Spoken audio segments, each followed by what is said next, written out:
5, 4, 3, 2, 1, 0. All engine running. Liftoff. We have...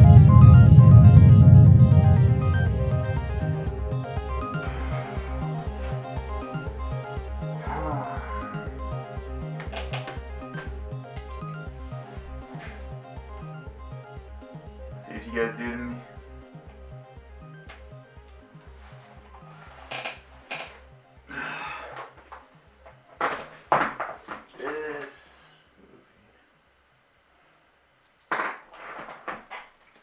Hey Nick, you like 90s movies?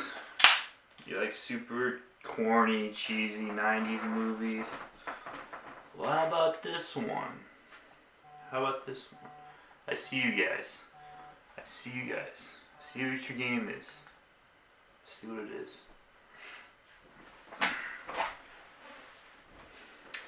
Independence Day is directed by Roland Emmerich and stars Will Smith and Jeff Goldblum and the entire cast of Friends and Arnold Schwarzenegger. Just kidding. But it's one of the golden gems we get from the 90s. And I have my course to deal with this review. Drunk review. I was thinking about doing drunk reviews, but this might as well be one.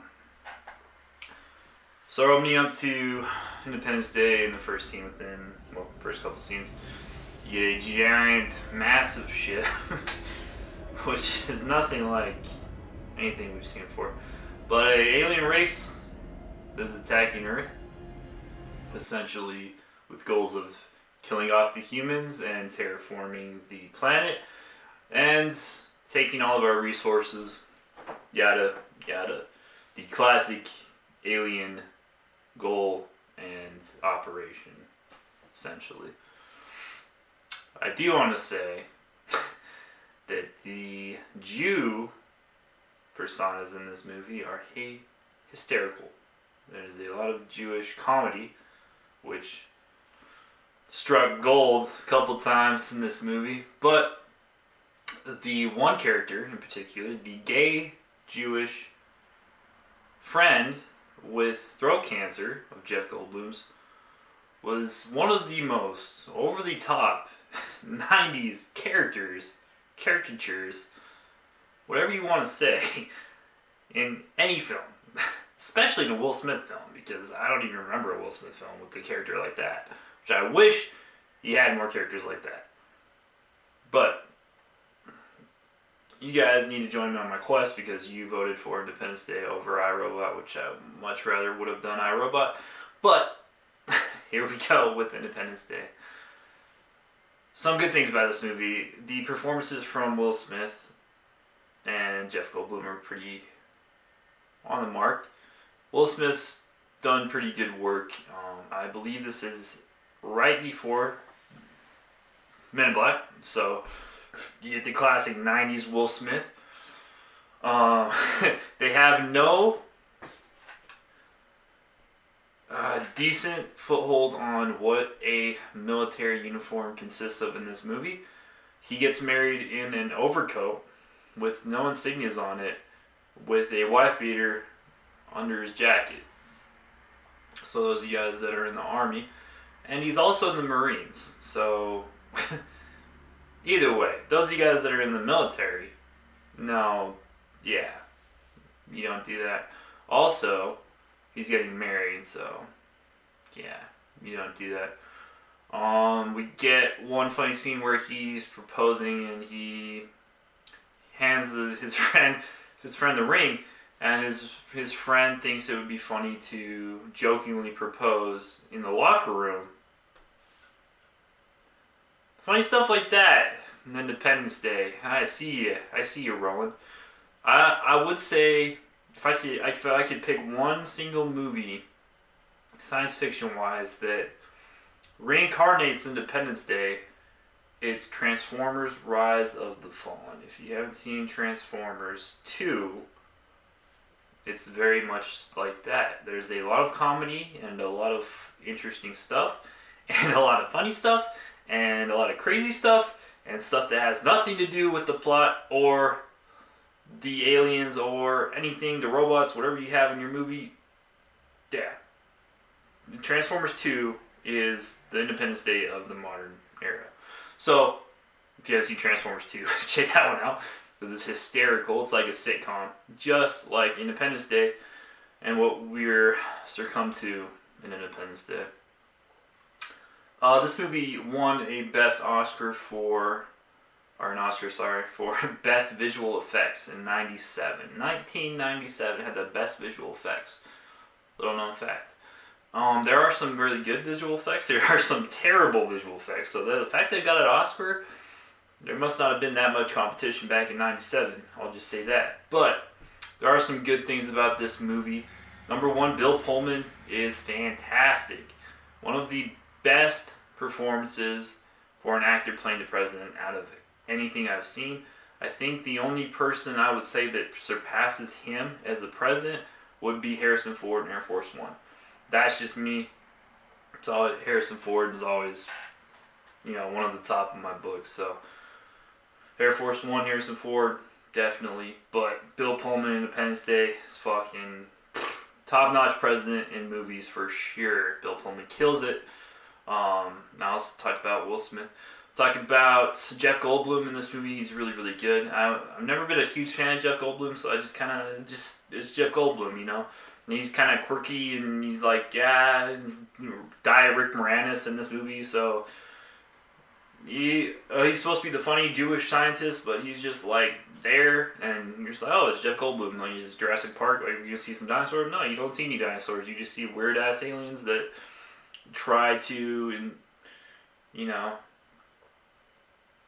try to impersonate xenomorphs, and they have tentacles, and they're pretty cool looking, and they're not that great. And I do like one thing. I will say, the surgical part in Area 51 when they go there and they take apart the alien's head and they kind of cut through it. That part was really interesting, and the head moves up, and then like the arms kind of move, and it's kind of in a coma state, if you will. They keep them in these these tanks and whatnot. So that part was cool.